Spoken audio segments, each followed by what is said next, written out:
Yan, so pinailaw na natin. Ito na kami sa office. Ito na yung trending na gagawin natin.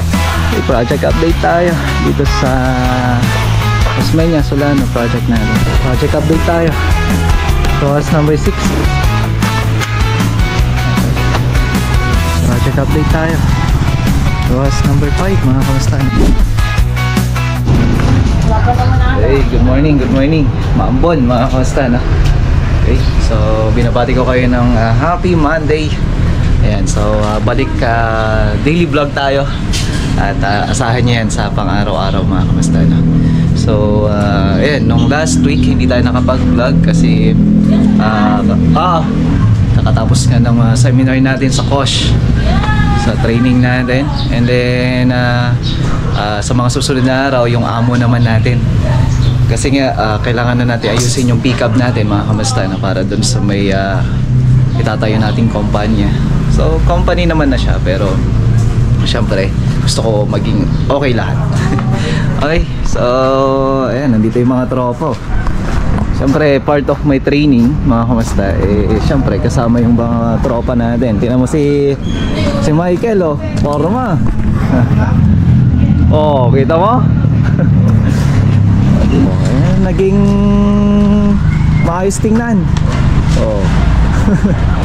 Yes, tara sa taas, mga kamusta, kasi umaambon nga. Dito tayo sa taas.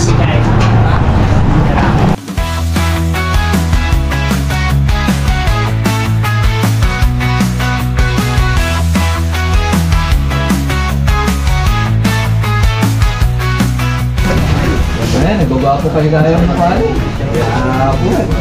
Kaya po. Reception. Hindi kami lang ta. Ha? Umaming kayo? Hey. Ayan. So, dawatek pa iti ko kayo. Opinion nyo gayam. Baka dagayang nagsasakinakan na to eh. Kaya nakaya gayang tiig ko. Pantalon tagimin kayo. Dakil ka no tiig ko na. Okay? Manay. Mawag ko sa kantit na kanatiba na. Hindi Tuesday ay, oo. So di madali nga project na ba? Yun ang nakalimutan. Yung complete. Okay lang. Okay, so let us pray. Another day, Lord God. Salamat po, Lord God, sa makaingatan mo po kami sa larang mga arbagit na sa aming mga desisyon sa buhay ngayon sa amin. Makaingatan mo po kami sa anumang balakid na maaaring kaya ang binibigay sa amin. Makaingatan mo po, hindi lamang po ang aming ito, Lord God, sana po samahan mo po kami plano mo sa buhay po namin. Jesus, we pray. Amen. Amen. Yan. So, kakatapos ng toolbox meeting natin. Yan. PPE. Napaka-importante. Mga offenses. Sa mga hindi susunod. And then, ngayon yung mga late.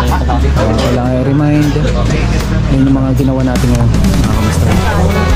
Okay, so tara, papunta tayo sa site na. Okay, so punta muna tayo ng Roas 5, no? Tara.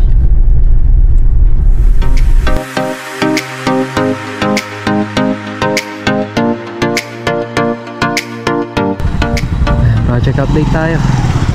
Roas number 5, mga kamusta, no? Ayan, no? So, kompleto na lang natin yung PVC panel natin dito. Ayan na siya. Dito kasi meron na yung PVC nya. Pa-finalize na rin natin yung ceiling. So ito na rin yung PVC. So dito tapos na yung troubleshooting natin. Kapag flooring na rin kami dito sa part na to. Yan ang kagandahan nya, mga kamusta, no? Bali naayos na natin lahat. At ngayon nga kinukompleto na lang yung mga PVC panel. Kasi ito, ayan na. So ang ganda na. Bali, nagiging maayos na lahat, mga kamusta, no? Then, ito na yung susunod. Ayan. Tapos, dito. Ayan. So, bali, kinakompleto lang naman na lahat. PVC panel natin. Ayan, dito tayo sa taas. Ayan, si Chris. So, dito naman sa taas, yung mga part ng wall natin. Okay na. And then, ito, ayos na rin. Ayan, kagandahan.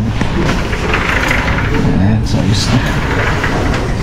PVC panel, ayos na rin. Ayan. Then, ito na yung mga isusunod ng tropa. Bali, kinukompleto na lang naman na namin lahat. Ayan, okay na rin. And ito, isusunod na lang din to. So, ito kompleto na rin.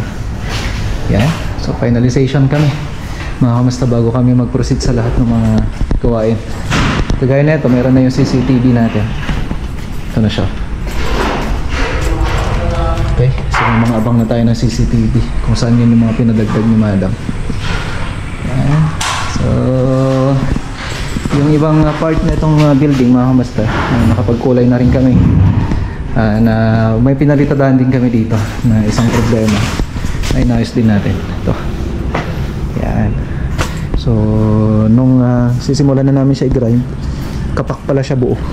So kaya nagtataka kami bakit nag-crack na malaki. So naayos na rin namin dito. Mga retouching na lang. Bali, finalization na tayo ng kulay, mga kamusta na. May mga ipapaayos lang ako, papafinish na ako, then okay na. Tingnan nyo naman yung ceiling natin, oh. Okay, so ito naman ang update natin dito sa ROAS 5. Ito mahuhuli talaga to kasi papatayuan nyo namin siya ng scaffolding kasi kakatapos niya yung mga palitado dun sa labas o kaya dun sa loob pala. So nagpalitado tayo dito, palitado rin tayo sa labas. Okay, ROAS number 5. So tara, at punta tayo sa ROAS 5, mga kamusta na. So daan tayo ng ROAS number 6, mga kamusta na. Project update tayo. ROAS number 6, mga kamusta. So ito, papaislaban na nato ni Isay tsaka ni Madam, no? At yan na yung pinapagawa ko sa tropa ngayon. Yan, pinapatiktikan ko na para lumabas yung mga bakal. At dito naman sa loob na to, babaking na yung tropa para dun sa may mga railings natin. Kasi yan na yung ginagawa nila. Yan, no? So, konting buffing na lang to. Yan ang kagandahan niya. So, sa mga nagtatanong, may TIG weld din kami, mga kamusta, kaso nga lang nagkaroon lang ng problema kaya hindi na namin nagagamit. So sa ngayon, ayan, kinakompleto lang naman na to. So actually, ito lang naman na. Ayun, yung gitna. Tapos gitna rin doon sa part na yun. So bali, okay na. Sa pintura naman natin, yan, yung mga ayusin na lang naman na natin ngayon. Yan. Dito, kita tayo para makita ninyo. So sa mga hindi pa nakapanood ng update natin, ito na siya ngayon, oh. Napakatibay. So, ito ba talaga masikip lang talaga yung part na to kasi access lang naman to para papunta dito. So ito islaban na kasi natin to para maayos na. So, para masaraduhan na to ng buo. Actually ito lang sana, kaso sabi ko pangit na siya tingnan, dapat to buo hanggang dun para minsanan, mga kamusta na. So ngayon titiktikan nila, ayusin nila, palabasin na lahat ng mga bakal para maayos, para buo na siya, mga kamusta. Kasi ito malalagyan ng salamin to. Yun lang naman na inaantay natin para maislaban na tong buo, tong harapan. Then yung mga windows natin, yung salamin na lang ilalagay. Uhunin natin. So salamin na lang ilalagay natin dito. Okay. Salis na. So sa pagbabuffing natin dito, konti lang naman yung gagawin para makompleto na lahat. Ayan, so ito yung mga buffing disc natin na kailangan nyo kapag tayo ay naglalagay. Ayan. So ito lang naman na. Pag yan na ikabit, tapos yung nandun sa gitna, okay na. So para mas secured natin. Kasi ito meron din to sa middle nyo, mga kamusta. Si Deo, fabricator natin, tsaka si Harold. So ito may salamin din to, enclosure, mga kamusta. Actually parang loft lang siya, kaso nga lang ang gusto ni Madam, syempre mas maging konkreto na lang para safe. Yeah. Okay. So ROAS number 6 project natin. Okay, so lagyan na natin ng para sa mga middle na ito. Kasi usually yun naman ginagawa talaga natin. Pagkabuo yan, kumbaga latag muna, layout muna, tapos sunod na namin yung gitna. So huwag kang mag-alala sa lundo. Gamitan mo lagi ng level bar o kaya bar level. Laser, leveler, pwede yun. Yun yung mga ginagamit namin para sigurado makukuha natin yung level niya. Okay, tara. At mananangalian muna tayo. Okay, tara. Mananangalian muna tayo. So, diretso muna tayo ng Osmeña project, no? Eh, maulan na naman, no? Dito na tayo sa site. Okay, project update tayo dito sa Osmeña Solano project natin. So, ayan. Ngayon lang tayo ulit makakapagbigay ng update dito mga kamusta, gawa nga nung syempre kakatapos lang ng seminar natin nung last week, NC sayo. So sa ngayon dito yung mga tropa at marami na rin na nagawa kasi nga may mga additional work tayo na kung saan nag-proceed na rin kami sa wall. So another blessing mga kamusta, no? So ngayon yun yung mga trinatrabaho ng tropa. So, pasok tayo para makita ninyo. Yan, dito na tayo dadaan kasi may alaga doon. Medyo takot ako sa mga ganon. So ito na yung mga nasimulan nila nung last week wall. So bali itong tiles dito mga kamusta, syempre in order muna natin yan. Alam nyo naman, pag order medyo matatagalan talaga, lalo na hindi naman yung agad-agad na may stock. Ang kagandahan yan sa floor center mga kamusta, kapag in order natin yan, meron pa rin yung mga tiles na kung saan kung ano yung mga design nyo na meron sa kanila, meron at meron po yun. Kaya nga, ayan, kagaya na ito, kararating lang din na ito.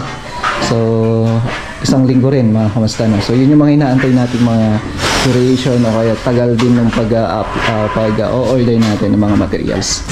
So, dito, ang kagandahan naman niya, sabi ko kay madam, kagandahan niya, bago kami mag-tiles, proceed muna tayo sa wall.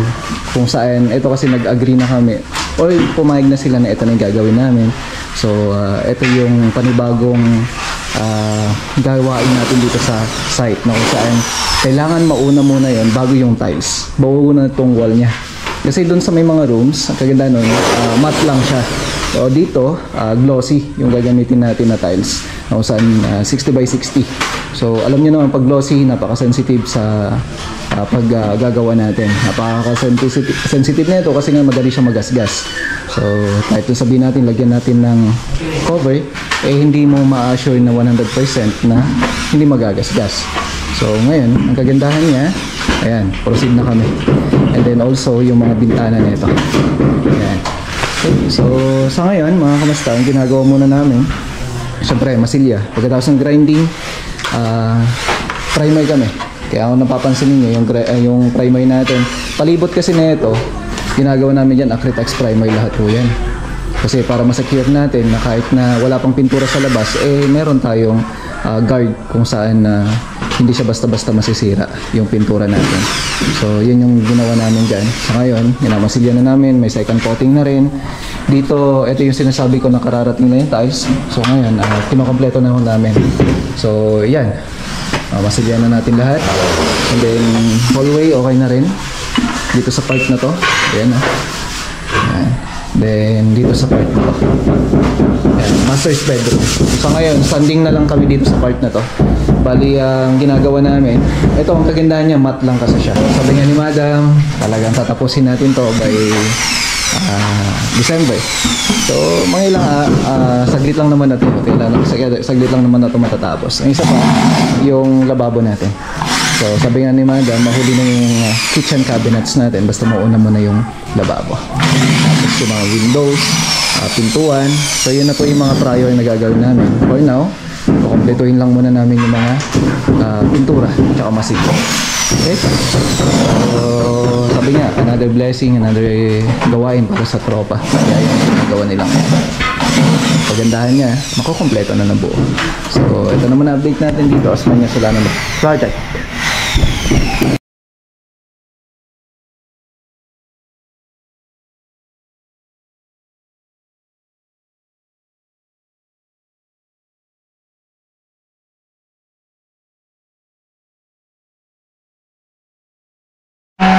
So ito kasi yung mga tropa natin. Ito nasubukan niya na magmasilya, pati rin si Karen, pero kailangan pa rin natin sila igabayan. So sabi ko, ang rason ko lagi, hindi pwede na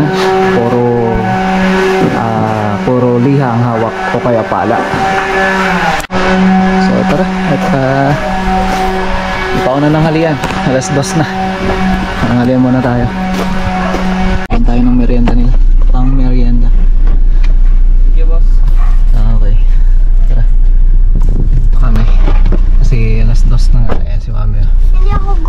Ay, hindi ka gutom. Kain muna tayo. Kain muna tayo dito. So, hindi ko na i-film mga kamusta na. Kasi, Ano yan? sayron tapos. So, kain na tayo mga kamusta. Okay. Meanwhile, so kakatapos lang namin kumain mga kamusta, no? At punta kami sa office ngayon. Dito na kami sa office. Ito na yung trending na gatoy natin. So maliit lang naman kasi yung bubong. Tingnan nyo, napakaliit lang. Yan. So hindi na kailangan ng maluwang na gatoy niya. So ngayon nagkakabit kami. Inayos na kami. Ngayon kakabit na yung fluted dito. So kahapon naglagay kami ng mga chairs. Yan. Yung chair ko. Tapos yung file storage natin. Tapos bumili na rin ako ng mga timba. Yeah. So yun yung mga inayos namin kahapon. So papakabit ko na rin yung ilaw dito. Okay. So tara, kabit muna natin yung PVC fluted dito. Okay, so ito na yung fluted panel natin. Install natin dito sa part na to. So tara. Okay, so ito na yung wall fluted natin. Hindi natin siya sasagad sa baba kasi may gagawin ako sa baba na. And si Mika, si Ara, si Engineer. Yeah. So nag-ayos na sila kasi ito yung mga table nila. Okay, so install na natin gamit yung laser leveler natin. Ate yung mga resibo tinawag. Okay.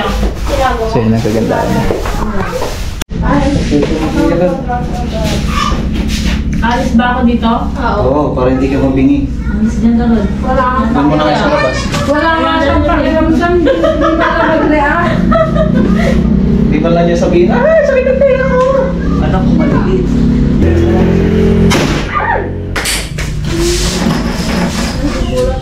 Ano pangalan mo? Ayan, so na-install na, no? So sa baba, lalagyan ko na lang. Para hindi sayang, no? Pagbuo kasi sayang. Kada mahal. And then, ito na yung ilaw natin dito. Yan, ilalagay natin, no? Okay. Yan, so pinailaw na natin. Ayan na siya. So, nilagay ko na rin dito ta. Congratulations, the Alan Builders most outstanding professional home design and builder services. Tapos Brand Asia Awards. Ayan. So dalawa na. So makakolect pa tayo ng marami niyan. So yung aircon na lang kulang. Tapos pintura, kasi yung pintura ayusin pa natin dito. Pero bukas mag-start na kami dito kaagad. So okay na nga dito sa office mga kamasal. Sabakan nyo pa kung ano pa yung mga gagawin namin dito. And medyo maingay muna dito sa office, no? Okay, mga staff natin, no? Seryoso pa sila. Okay, so kita-kita tayo bukas mga kamasal. Ingat po kayo lahat. God bless everyone. Bye!